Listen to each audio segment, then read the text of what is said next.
After 2 decades of studying retirement plans, I've noticed a tragic pattern. Most people are terrified of running out of money, but the data prove that you are actually at much higher risk of running out of life before you run out of savings. Welcome to 50 cents of advice, dropping dimes of wisdom, 150 cents at a time. I'm Eli Pennywise, and today I'm going to show you why dying with too much money is actually a failure of planning. It's controversial, I know, but let's talk about it. Here's the problem. For the last 30 or 40 years, you conditioned yourself to save. You took a slice of every paycheck and hid it away for a rainy day. You built a muscle, a saving muscle. And now that you're approaching the finish line, you're being asked to do the exact opposite. You have to switch from being a saver to a spender. And frankly, most people can't do it. I call this the consumption gap. It's the difference between what you could safely spend and what you actually spend. When you were working, you stood beside a river of money. Your paycheck came in every 2 weeks like clockwork. Remember when that direct deposit hit and you'd check your balance on the ATM receipt? If you spent too much one month, the river replenished you the next. But in retirement, you step away from the river and rely on the reservoir you filled. That psychological shift is terrifying. It creates what I call saver's guilt, the feeling that spending your principal is wrong.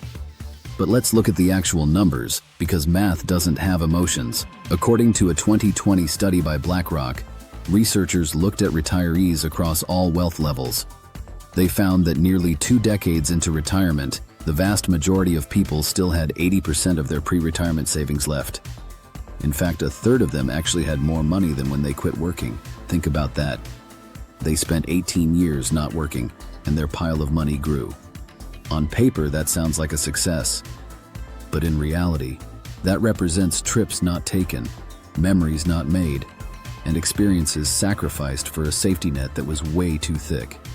You're trading your life energy for numbers on a spreadsheet that you'll never use. Pause for a second. I want to try a thought experiment with you. Imagine the government passed a new law. For every year you delay retirement after you hit your financial independence number, you have to pay a $10,000 fine. You have to write an actual check to the IRS. Would you still be working today? Most people would say, no way, I'm out of here. But the truth is, you are paying a fine. You just don't see it because it's not in dollars. You're paying it in time. You're paying it in vitality. And unlike money, unlike that Columbia House CD club where you could send back what you didn't want, you can never earn that time back. This brings us to the most sobering statistic I'm going to share today. We assume we have plenty of time. We think retirement is this 30-year vacation waiting for us.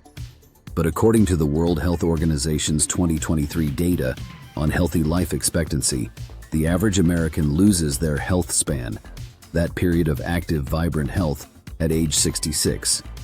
That's just 13 months after the traditional retirement age of 65. Let that sink in. You might live to be 85 or 90, which is excellent. But your ability to hike Machu Picchu, or learn to surf, or travel extensively, that usually happens in what I call the go-go years. This is the youth of your senior years, and it's got an expiration date. Money has diminishing utility. $1 million at age 55 buys you freedom and adventure.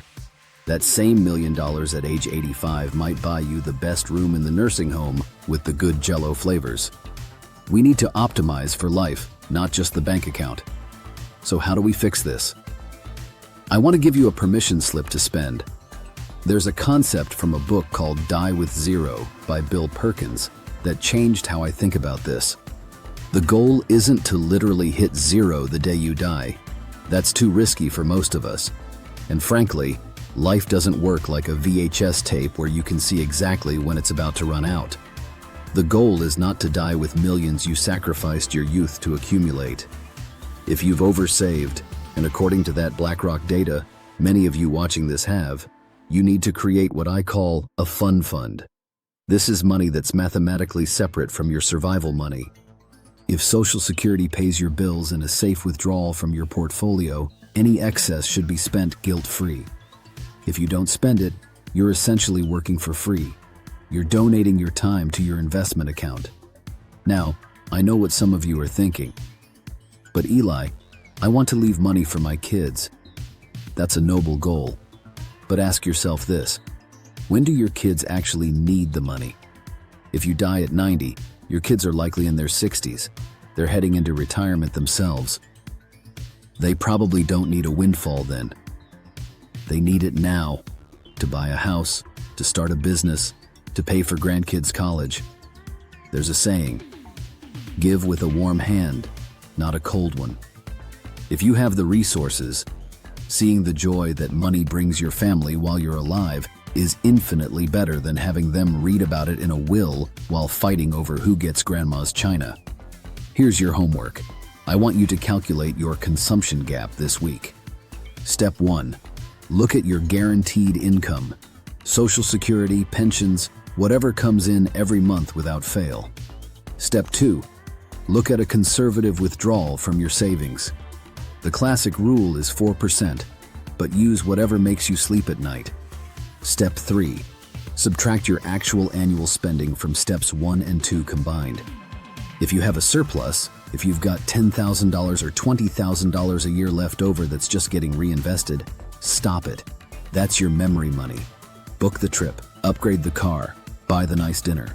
Flex that spending muscle now, because it gets harder to flex the older you get. The tragedy isn't running out of money at age 95.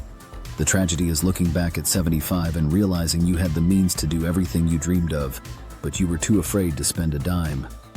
If this message hit home for you, do me a favor and hit that like button. But knowing you should spend is only half the battle. You also need to know when to pull the trigger on retirement so you don't waste those precious, healthy years.